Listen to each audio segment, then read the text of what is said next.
মিলন সাহেব, আসলে ওনাকে আমি শিক্ষামন্ত্রী বলবো না, আসলে আমি না না ওয়াটারমেলন বলবেন না, এভাবে বলবেন না। আমি বলি আপনাকে, ঘটনা হচ্ছে গিয়ে আমি তো বাংলাদেশে তো কোনো শিক্ষামন্ত্রী নেই, আমি কোনো শিক্ষামন্ত্রী পদত্যাগও চাই না, কারণ বাংলাদেশে যিনি আছেন তিনি হচ্ছেন কি পরীক্ষামন্ত্রী।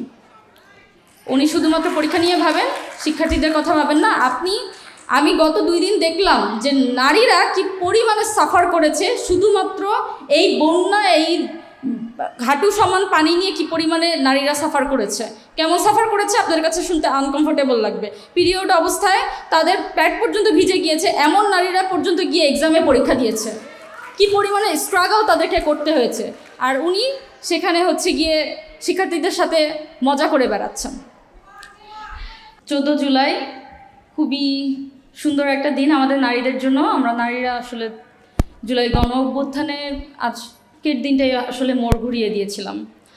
আজকে এখানে অনেক নারীরাই আছেন, আমি একটু কষ্ট দিব আপনাদেরকে, তার আগে আমি কিছু কথা বলে নিই। এখানে এখন যারা আছেন তাদেরকে অত্যন্ত ধন্যবাদ, এবং আমি মন থেকে আপনাদের প্রতি আপনাদের প্রতি আমার ভালোবাসা এবং সম্মান থাকবে। কেন থাকবে? কারণ এই পর্যন্ত আসতে আপনাদের প্রচুর পরিমাণে স্ট্রাগল করতে হয়েছে, ফ্যামিলি থেকে অনেক কথা শুনতে হয়েছে, অনেক জায়গা থেকে আপনাদের না শুনতে হয়েছে।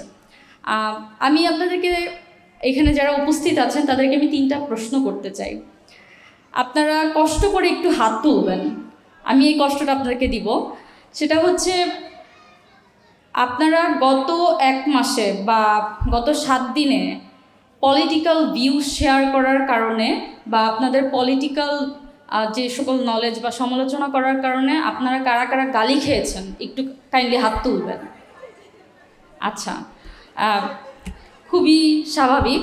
এবং এখন পর্যন্ত পলিটিক্যাল ভিউজ শেয়ার করার কারণে আপনারা গালি খেয়েছেন, এরকম কয়জন আছেন একটু দয়া করে হাত তুলুন। ওকে, আচ্ছা। আর লাস্ট প্রশ্নটা হচ্ছে গিয়ে, এই পর্যন্ত ধরেন আপনারা তো রাজনীতি করে আসছেন, অনেক কষ্ট করেছেন, অনেক আপনারা স্ট্রাগল করেছেন, এখন পর্যন্ত রাজনীতি করার কারণে আপনাদের ফ্যামিলি থেকে অনেকেরই হয়তো না শুনতে হয়েছে, এরকম না শুনতে হয়েছে বা বাহিরে যেও না, আন্দোলনে যেও না, এরকম কয়জন আছেন? আচ্ছা, আপনারা নিজেরাই দেখতে পাচ্ছেন যে সবাই গালি খেয়েছি আমরা। বাট এই জন্যই বললাম যে আমাদের আসলে এই পর্যন্ত আসতে অনেক বেশি স্ট্রাগল করতে হয়েছে, অনেক পরিশ্রম করতে হয়েছে, ফ্যামিলি থেকে অনেক না শুনতে হয়েছে। কিন্তু আজকে আমি কি একটু অফ টপিকেও কথা বলতে পারবো? আমি কি অ্যালাও আছি? যেই কারণে আমরা রাজপথে নেমেছিলাম, আমরা আন্দোলন করেছি, আমরা এই পর্যন্ত হচ্ছে কি নারীরা আসতে পেরেছি, আমাদের জুলাই অভ্যুত্থান পরবর্তী সময়, নির্বাচনের পরবর্তী সময়ে যে পরিমাণে আমাদের যেভাবে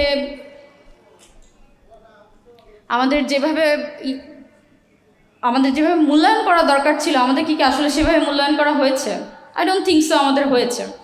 এবং যে পরিমাণে আকাঙ্ক্ষা নিয়ে আমরা রাজপথে নেমেছিলাম, সেই সকল আকাঙ্ক্ষাও আমাদের বাস্তবায়ন হয়নি। আসলে কিছু সত্যি কথা বলি, আপনাদের কাছে খুব আনকমফোর্টেবল লাগবে, কিন্তু এখন পর্যন্ত যে বাংলাদেশের যে বিচার ব্যবস্থা, স্বাস্থ্য ব্যবস্থা, শিক্ষা ব্যবস্থা, বাংলাদেশের যে রাষ্ট্র ব্যবস্থা, কোনোটাই সাধারণ মানুষের জন্য না। এই রাষ্ট্র ব্যবস্থা এবং শিক্ষা ব্যবস্থা, স্বাস্থ্য ব্যবস্থা সব কিছু হচ্ছে গিয়ে এলিট শ্রেণীদের জন্য। বাংলাদেশে আপনার যদি ভালো থাকতে হয় তাহলে আপনার শুধুমাত্র 2টা জিনিস লাগবে, একটা হচ্ছে গিয়ে টাকা, আর একটা হচ্ছে গিয়ে ক্ষমতা। আপনার কাছে টাকা থাকলে আপনি বিচার ব্যবস্থা কিনতে পারবেন, আপনি শিক্ষায় ভালো করতে পারবেন, আপনি ভালো চিকিৎসা নিতে পারবেন। আর যদি টাকা না থাকে তাহলে আপনার কাছে লাগবে কি? ক্ষমতা। কেমন ক্ষমতা? আপনি যদি ভুলও করেন আপনি বিচার কিনে নিতে পারবেন, আপনি সব কিছু কিনে নিতে পারবেন যদি আপনার কাছে ক্ষমতা থাকে। এবং টাকার, আমি যে বললাম যে টাকা দরকার, এটার আমি কিছু উদাহরণ আপনাদেরকে দিই, একটা ছোট্ট এক্সাম্পল দিই। আমাদের যে বসুন্ধরা গ্রুপ আছে না, বসুন্ধরা গ্রুপে উনি আনবির সাহেব এত কিছু করলেন, কিন্তু শেষে গিয়ে কি হলো যে খুব সুন্দর মতো হচ্ছে কি উনি একটা নারী ধর্ষণ মামলা ওনার আছে, ওনার অনেক কিছু আছে, বাট সেগুলো উনি সুন্দর মতো জাজও কিনে নিলেন। সেরকম করে শিক্ষা ব্যবস্থার আপনি অবস্থা দেখুন।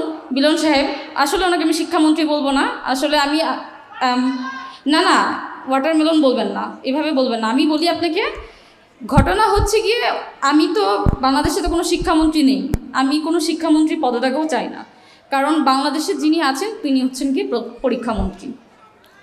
উনি শুধুমাত্র পরীক্ষা নিয়ে ভাবেন, শিক্ষার্থীদের কথা ভাবেন না। আমি গত 2 দিন দেখলাম যে নারীরা কি পরিমাণে সাফার করেছে শুধুমাত্র এই বন্যা, এই হাঁটু সমান পানি নিয়ে কি পরিমাণে নারীরা সাফার করেছে। কেমন সাফার করেছে আপনাদের কাছে শুনতে আনকমফোর্টেবল লাগবে। পিরিয়ড অবস্থায় তাদের প্যাড পর্যন্ত ভিজে গিয়েছে, এমন নারীরা পর্যন্ত গিয়ে এক্সামে পরীক্ষা দিয়েছে। কি পরিমাণে স্ট্রাগল তাদেরকে করতে হয়েছে, আর উনি সেখানে হচ্ছে গিয়ে শিক্ষার্থীদের সাথে মজা করে বেড়াচ্ছেন। শেষমেশ আমি এটা বলবো, আজকে এইখান পর্যন্ত, এইখানে যতজন নারী আছেন, এখানে আমি নুসরাতকে দেখতে পাচ্ছি, এখানে আমাদের সংসদ সদস্যরা আছেন, এবং আমি এখানে হচ্ছে কি আশরিফ আপুকে দেখতে পাচ্ছি, এবং যতজন নারী আন্দোলন করেছে তাদের সকলকে আমার মন থেকে হচ্ছে গিয়ে সম্মান জানাই, এবং আমি তাদেরকে সালাম জানাই যে তারা এই পর্যন্ত আসতে অনেক কষ্ট করেছে। ধন্যবাদ।